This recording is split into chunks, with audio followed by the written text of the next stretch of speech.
Hello citizens, Councillor Gian-Carlo here, another Ward 9 TV Light. Today I'm talking about something that's extremely important to the entire Great Neighborhoods mission at City Hall that we're following. As you know, point 2 of the Great Neighborhoods platform is the understanding that neighborhoods are more than just the people who live there. They're the people who live there, they're the businesses that operate there, and they're the institutions that operate within the community. When I say institutions, I'm talking about everything from churches to schools to social agencies. I fundamentally believe that the best decisions are made about a neighborhood's future by an informed coming together of those three groups. And so since I got to City Hall, I've been arguing that community associations are extremely important, but they need to move to a next generation state where these three groups can come together, talk about where they've come from, talk about where they're at, and talk about where they want to go. Because one thing we know about neighborhoods is that they're always going to change. And I believe that the best community representation and the best outcomes for neighborhood comes from informed community decision making that tries to drive the kind of change that is in the best interests of the community. So I've been working since I got elected in 2010 around the idea that we needed to create a next generation community association model. This is something that's we've had to build a coalition to get there. And we had supporters inside administration, and we've had increasing support on city council. What we finally arrived at and enacted at this past October's organizational meeting of council was we established something called the Community Representation Framework Task Force. Now this task force, which is a established task force established by council, it has something like 11 groups from stakeholders throughout community life. The FCC is represented. Some of the big developers that are building new communities on the edge are represented.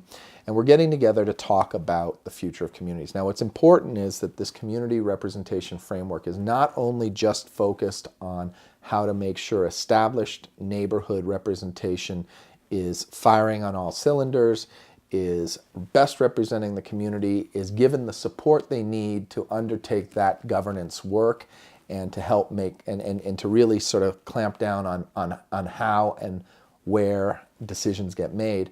But it's also looking at the greenfield environment. And in the greenfield, you generally have two kinds of community associations. You have a residents association, which handles the nuts and bolts of physical things that are delivered in the community, whether it's planted boulevards or parks or recreation facilities that are owned by the community. And then you have community associations, which sort of deal with things that normal community associations deal with, although they're less focused on redevelopment matters because the community has just been built, and more focused on the sport and social aspects of community life. There's been a big sort of tension between residents associations and community associations, and so the Greenfield and the Suburban councillors became increasingly interested in this project. So what we did was we had a grand coming together. We established the terms of reference this past June. At Org Day, we established the committee, and we had a really good conversation because there were supposed to be 2 members of council on this task force. And when we started sort of putting our cards on the table and saying why we wanted to participate, it became very clear that this was very important to many councillors, to the future of council's wishes for the city, and we couldn't decide who to put on. And so what we did was we changed the terms of reference. So we have 2 Suburban members, Peter DeMong, who has a tremendous relationship with his community associations in Ward 14's pretty suburban community association environment. Jim Stevenson, who has a lot of both community associations and residents associations, and before he became a member of council, way back in the day, he was a president of both a community association at one time and a residents association. He has a lot of working understanding of that. And then of course, Councillor Woolley and myself representing inner city neighborhoods. We all got together and we decided that that was a really good representation from council. And I think the fact that we put 4 councillors on it means that it's extremely important to us. This is a 2-year mandate, so it's going to stretch into the next regime, the next council. And this December 8th, we're having our initial kickoff meeting. And we're going to be talking about how we reach out to you, to your community association, to neighbors, to really make the work of this task force as broadly representative as possible and bring back some really solid recommendations to the new council about how it works.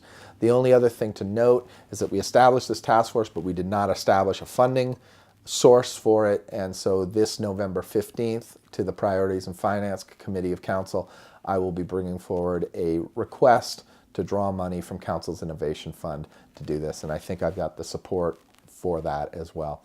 So I'm extremely excited that point two of Great Neighborhoods, getting our neighborhood representation right and on the right track for the future, is super on track now. And I'm really excited to participate in the committee or in the task force, participate as we reach out to you and nail some really amazing recommendations for Council's consideration. This is Councillor Gian-Carlo signing off.